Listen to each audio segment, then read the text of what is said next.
by Dr. Montek Singh Ahluwalia, Deputy Chairman, Planning Commission. Dr. Ahluwalia has not only held several prestigious positions in India, but also abroad. Dr. Ahluwalia is an internationally renowned economist and policymaker and has been the driving force in the matters of liberalization program for the last 2 decades or more. The Government of India awarded him with the Padma Vibhushan this year for his remarkable contribution in the field of economics. Sir, it's an honor to have you with us today. We now request you to introduce our esteemed panelists and open the session.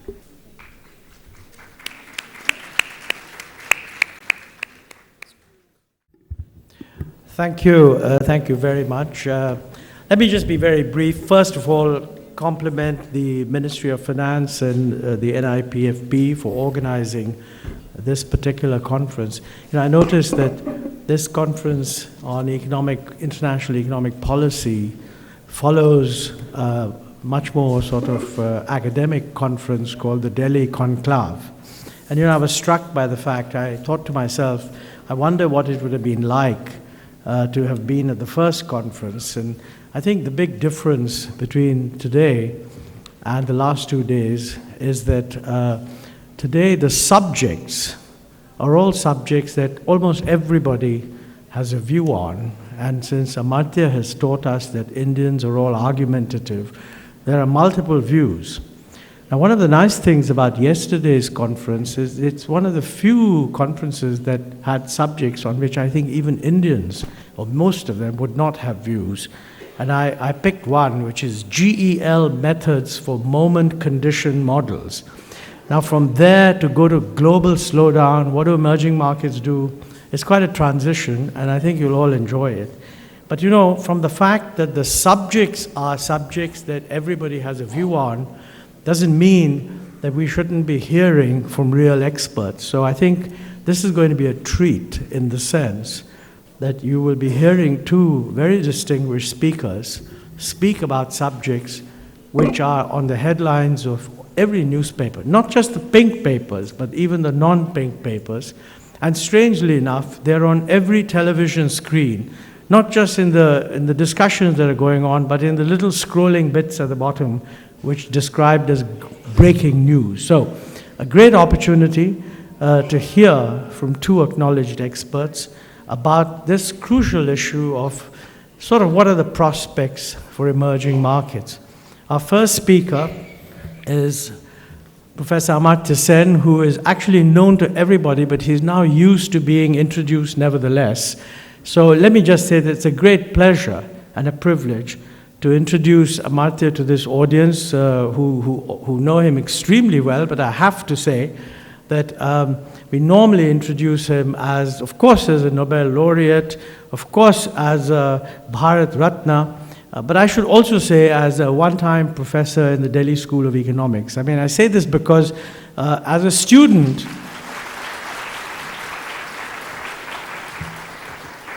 I had the pleasure of listening to his lectures. I wish I'd paid more attention. I'd have been better off for it. So Amartya, it's great to have you back in Delhi once again. Welcome. Amartya is going to speak on, I think, a rather interesting question about emerging markets, which is where to emerge. The image of emerging markets is that they emerge from the dark recesses of underdevelopment to the sunshine of development. Now that image is somewhat clouded now because if you do emerge, the state of play in the industrialized world is anything but sunny. So I'm really looking forward to how he's going to put this in the right context. So Amartya, with great pleasure, let me invite you to open the discussion, and then Amartya will be followed by Professor Freeman, whom I will introduce at that time. Thank you.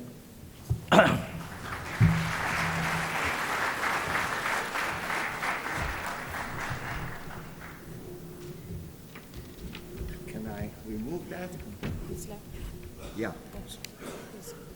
It would be ideal if it could go away somewhere so that my paper doesn't drop off.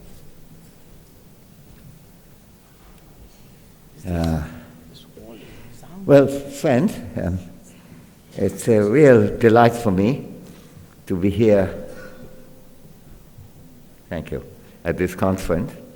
And it's great that the meeting session is being chaired by Montek, a very old friend, with whom I've had, over the years, very wonderful discussion on a wide-ranging subjects. It's also very good for me to be present here in a meeting with which Kaushik Basu has been so closely involved. Kaushik mentioned that he had two bosses and referred to me as a boss when I was his PhD supervisor. Anyone who knows Kaushik would know that that's not an easy thing to do, namely bossing over him. Somewhat easier, perhaps, when most of his articles were coming out in journals like Journal of Mathematical Economics, rather than now. But I think it's wonderful that he is not bossable and can put his mark on what we ought to think about in India. So I'm really absolutely delighted by this whole idea of the conference and the opportunity for me to come here, and also to see Richard Freeman, whom I don't see often in Harvard, but it's very nice to see him in Delhi. Harvard is a large economics department, so there's that problem there. So Richard, welcome here, and welcome all the others. I see a lot of old friends from here as well as abroad, so it's wonderful that we are all here together. So I go on to my talk. Like many board games that were developed in India, of which chess is perhaps the most important and most famous, the game of snakes and ladders too emerged in this country a long time ago. It's an ancient game. With its balancing of snakes that pull you down and ladders that take you up, this game has been used again and again as a metaphor for life, telling us about our fortunes and misfortunes, and going further about the consequences of good deeds and bad actions. Good decisions yield handsome rewards, taking us rapidly up a ladder, and bad moves yield severe penalties, making us suffer a precipitate decline through the mouth of a long snake all the way down to its distant tail.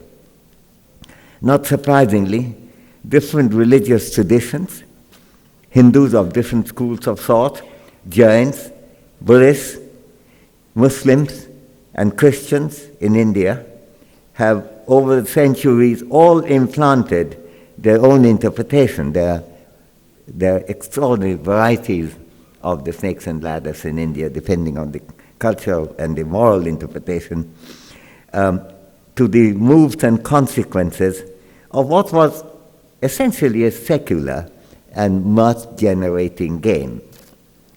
Britain, too, found in this board game from their colony a good way of expressing their traditional ethical tales, illustrating, for example, the simple moralistic world of what was called, I quote from a 19th century title, early 19th century, Virtue Rewarded and Vice Punished, a game that became very popular in early 19th century.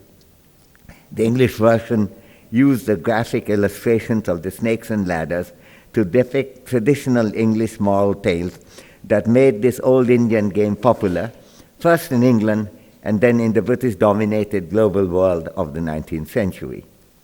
The Indian names from Sanskrit, Hindi, Urdu, and other subcontinental languages for the qualities that respectively yielded rewards and punishments were replaced in the English version by names of classical English virtues such as penitence, pity, obedience, and self-denial, yielding ascent up the ladders, while time-honored vices of depravity, cruelty, and being dandy, this one I like particularly, made one slip rapidly down the body of a snake.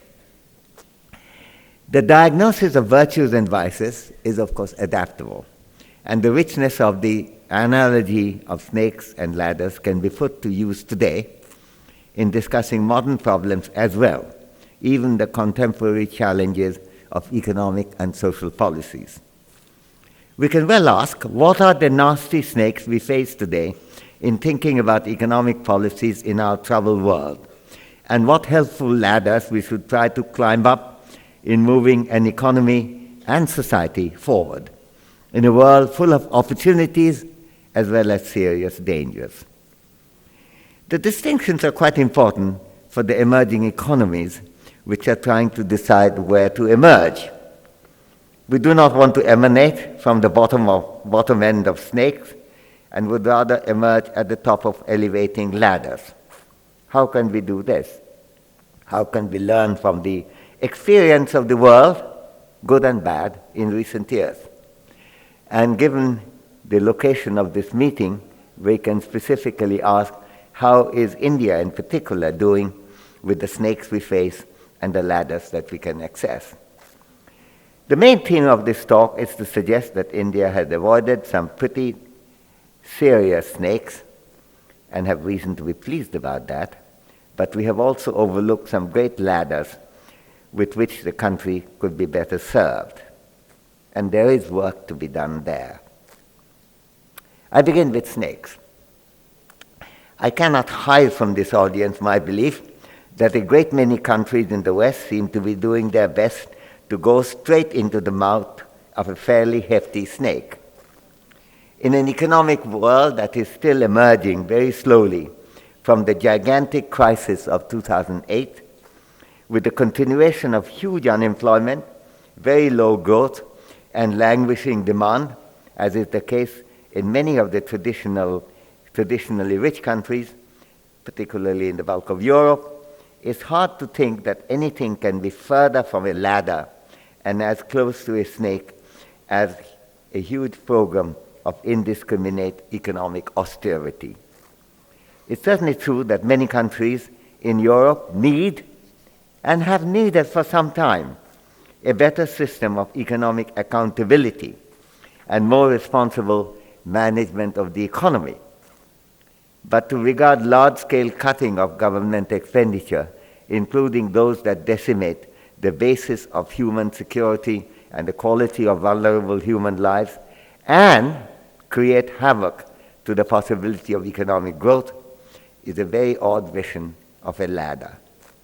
The result has been a spiraling catastrophe, engulfing more and more countries in Europe and inviting the United States in the journey down the belly of a snake. This is not to deny that there are issues of financial responsibility and accountability in making use of large government expenditure which has to be faced.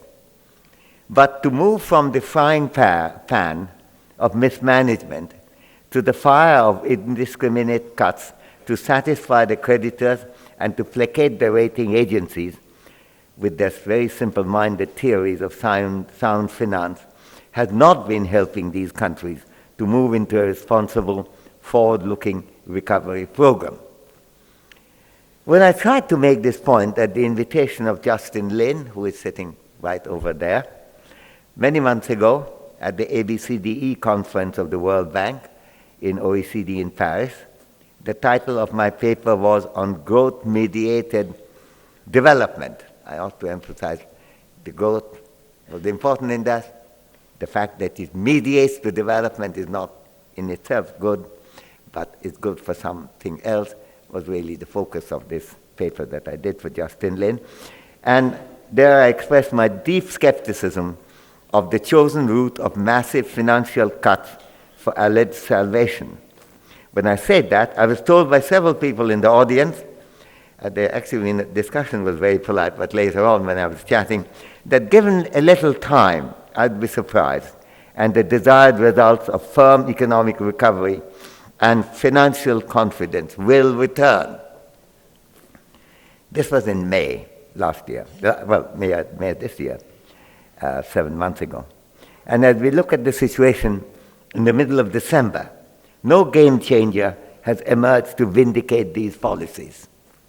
Instead, the killing of the goose that lays the golden egg of economic growth and related flow of public revenue has made the adversities increasingly more and more severe. And to pay back debt when you're not having the growth and not generating public revenue is a task that can hardly be handled only by financial austerity. The popularity of the strategy of blood, sweat, and tears approach to deficit reduction, shared by governments, bond markets, and rating agencies, gives some apparent plausibility to what was then, in May, being imposed on many of the most precarious European countries like Greece and Portugal. But it was chosen voluntarily by some other governments, particularly the British government, that austerity and the need to suffer at this time. I recollected Bernard Shaw's remark that an Englishman feels moral only when he is entirely uncomfortable. However, the virus has hardly been contained by this odd consensus on blood, sweat, and tears, and it seems even to have spread to other countries in Europe. As I argued in Paris, and had in fact argued earlier as well, Justin Lin's paper came after I've been speaking about it for quite a while, the importance of growth is being systematically underestimated in the economic reforms that are currently being undertaken in Europe to address the problem of large public deficits. And by the way, while this paper was written a few days ago, what's going on right now in Europe does not give me any confidence that that issue has been seized. Certainly, the problem could be averted for the moment by hefty support. But you have to generate the ability to pay back debt in order to be able to get rid of the situation. The austere appeal of the high moral of quote-unquote sacrifice can have an intoxicating effect. But there are good reasons to think that these rescue plans demand serious scrutiny and re-examination, giving economic growth, its causation, and its contribution the importance that it deserves. Good economics is not merely about what to do. It is also about when to do what. It's certainly to the credit of India and many other traditionally poor countries in the world that they typically have not chosen that route. I emphasize that here, even though the impact of the recession and the problems of richer countries will also